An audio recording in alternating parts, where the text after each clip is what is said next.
Hey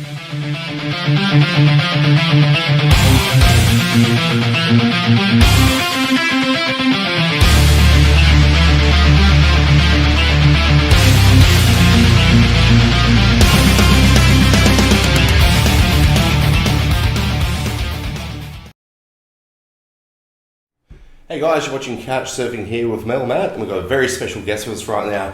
We've got the vocalist Jordan from Symphonic Metal Band Carmeria. Bro, how are you? Good, man. Yeah, really good. Thanks for having me. Cool, thanks for joining us, man. Yeah, of course. Loving what I'm hearing so far from you guys. Yeah, great, man. Yeah, you digging it? Yeah, absolutely, absolutely.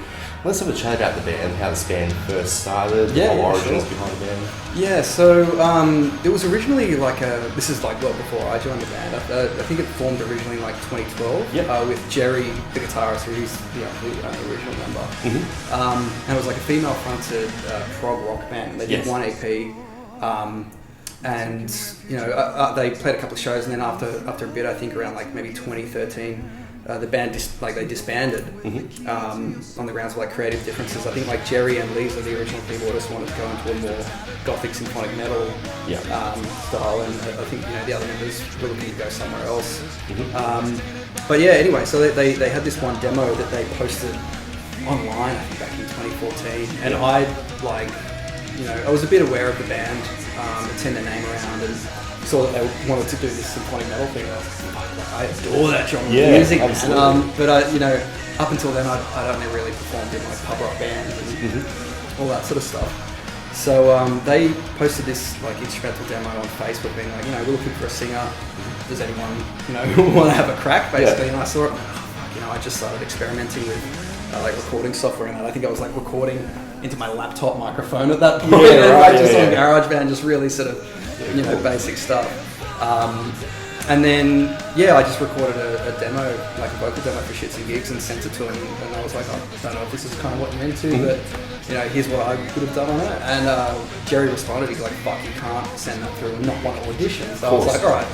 So auditioned for the band and got in, and then it was one of those things where it's like, I was just saying yes to everything before actually thinking it through. Yeah, it happens Yeah, exactly. You jump the gun sometimes. So I got into the band, and then I was like, fuck, I had no idea how to sing symphonic metal. And Jerry actually put me onto this incredible classical teacher called Alex Blandino, and I spent 2 years with her studying classical voice, and that's kind of where I guess I personally found my voice and started experimenting with like that classical crossover stuff and bringing it into that sort of rock sound that I'd been used to.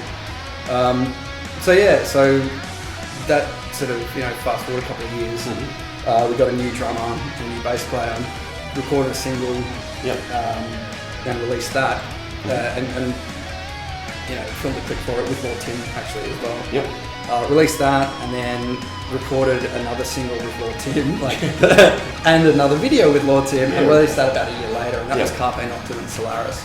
So that was kind of, our first outings as, I guess, a symphonic metal outfit, doing the goth thing as well. And then, there was a bunch of lineup changes, trying to find the right people who were into it as well. There was sort of a real shortage of musicians who sort of could play the stuff, were into it. And, we're down with, gothing up and all that kind of stuff. There were a couple of lineup changes, and then Lisa, I think, left the band around 2018, and we brought in Mish and Lachlan, the current keyboardist and drummer. And, from then on, it's kind of been all systems go.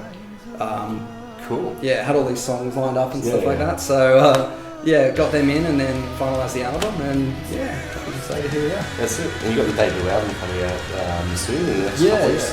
You've released 4 singles from the album, like 2 ballads and 2 heavier sort of sounding songs. What's the feedback been like from those tracks? Really good. So I think that first single, Morning Star, released about April last year. That was kind of our big, we're serious about this kind of thing, and absolutely. And worked with videographer Alan Brady, who was amazing to work with and a lot of fun, and allowed us to do that big, grand, epic scale kind of video clip. And I think that sort of that took off quite well, and the views and the streams just kind of kept climbing, and that brought in a whole new fan base that we haven't really had previously. And as we'd pretty much already finished recording the album, we sort of had like a bunch of the singles ready to go. So it was about letting the first single run its course, and then developing the second single we released and what it was going to be and how it was going to fit in, and then releasing that a couple months later. And pretty much doing the same up until like where we are now, which is 2 weeks out from the album, and I think we've just released the fourth single as of yesterday. Yes, so. It's quite fresh too. You said you worked with Lord Tim, and Lord Tim's producing this album too, and that must be like one hell of an experience. It's fucking amazing, man. I've been a fan of Lord for a long time, and obviously Dungeon before that. So I've worked with him for a couple of years now, and I learned so much every time I work with him.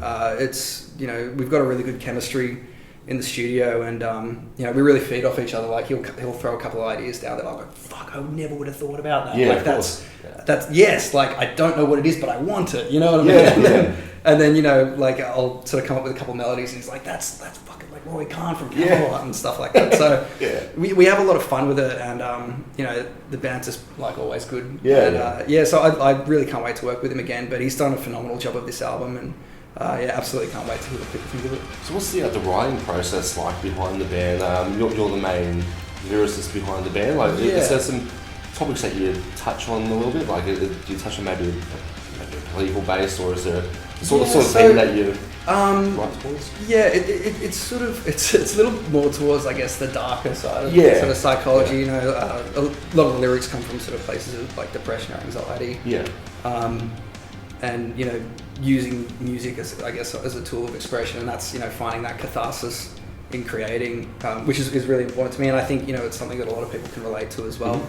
But in terms of the writing process, this album is kind of more Jerry and myself kind of formulated the album, just from demos that we worked on for years. Like this album's like 6 years in the making. Songs that we'd sort of put together over that time period. And, but since Locke and Mish have come in 2018, they're songwriters in their own right as well. So I think moving forward, album 2 will have a much more diverse, songwriting element to it, which is really exciting, because they're both great at songwriting. And we've all sort of got our own setups as well. So, it's more so we'll come to the band with a full song demoed as opposed to just jamming in the studio, which is great as well. Like that's a lot of fun. But I think just for that whole symphonic metal thing, you kind of want to present a more complete idea when you're pitching it to the band. So that's pretty much like our setup. But moving forward, really excited to see what the boys and I come up with. Absolutely. Now you're in 2 other bands as well, batmanbourne and Cults of Ice. How do you find the balance with all 3 bands? It must be a little challenging. I don't think we actually ever announced it, but Cults isn't around anymore. Oh right. Yeah, so we've all moved on to different things. And I didn't know that actually. So like that, like always loved Cults. That was a sort of big part of my development as a singer and a songwriter. Of course, But like we sort of made the call to call it quits probably about towards the end of 2019. And we were going to release another single and do like a final tour kind of thing, but then of course COVID happened. And sort of all got thrown out of the world. So we haven't really talked about, kind of planning that again. I mean, I'm sure we'd like to do something just as a bit of a send-off. Because we were around for 5 years and made a lot of friends in the scene. So I think we'd like to do that. But batmanbourne's going really well. That's a lot of fun. Got another single coming out actually on the day that the Carmeria album releases. Wow! It's so busy, man. And it's a lot of fun, and keeps me occupied, which is important. That's the main thing. So what are the future plans for Carmeria? So you've obviously got the album launch happening at the end of May, which is going to be absolutely phenomenal. Factory 4, get down there. What's the plans for the rest of the year? You guys will be doing a bit of a tour, or? So we've got a couple of. So we've got the album launch on the 29th. And then after that, I think early July, we're doing a couple of acoustic shows with Valhalla as part of their acoustic East Coast run. So I think we're doing Newcastle and Sydney at the moment, and so really looking forward to that. Bit of a funny story. We were meant to tour with Valhalla in April last year. Oh right. But I got postponed because of COVID. And then we were meant to do this acoustic run with them in April this year. Yeah. And then that got postponed again because of COVID. So it's now in July, and that's sort of, you know, going ahead now. So really excited for that. Yeah, of course.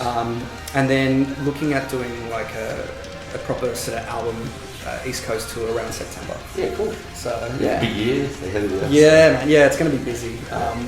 But you know, it's a lot of fun, and we can't wait to play these songs live as well. You know, we've been sitting on them for a while. So. Absolutely. Yeah. So if people haven't seen you guys live before, what can they expect from a live show from Carmeria? Like, is there something that stands out when you guys play live? Or oh yeah, I like to think so. I mean, you know, we've sort of got our own light and sound production, and you know, throw the banners up, and we're sort of gothed up, and it's quite theatrical, and a lot of fun. And we played a show recently at Screaming Out Festival, which was a festival that Jerry organised as a fundraiser for mental health and alternative youth. So it was an all ages festival out at his school, the school that he teaches at, and it was fantastic. It was a lot of fun, and the kids were going nuts, and you know, having that kind of, you know, standing crowd, almost hysteria level, because kids just fucking love shows. Of course, yeah. So them all going nuts, it was kind of like, you know, after about 18 months of not playing, you know, or playing to seated crowds and stuff like that. That was a lot of fun.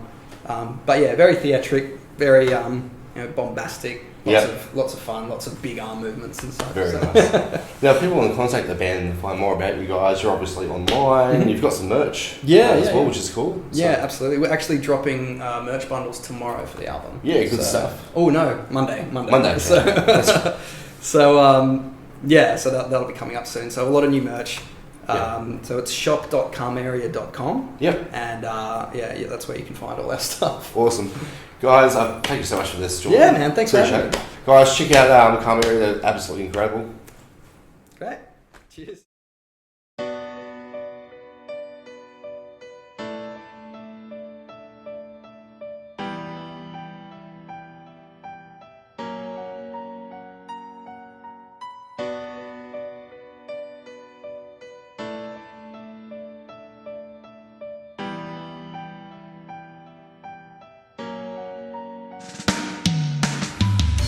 Have I lost the will to carry on?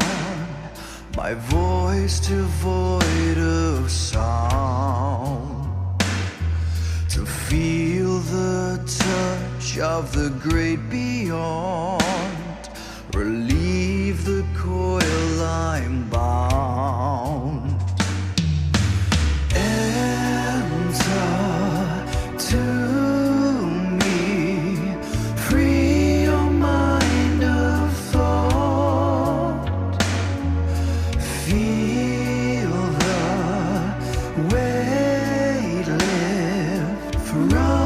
shadows of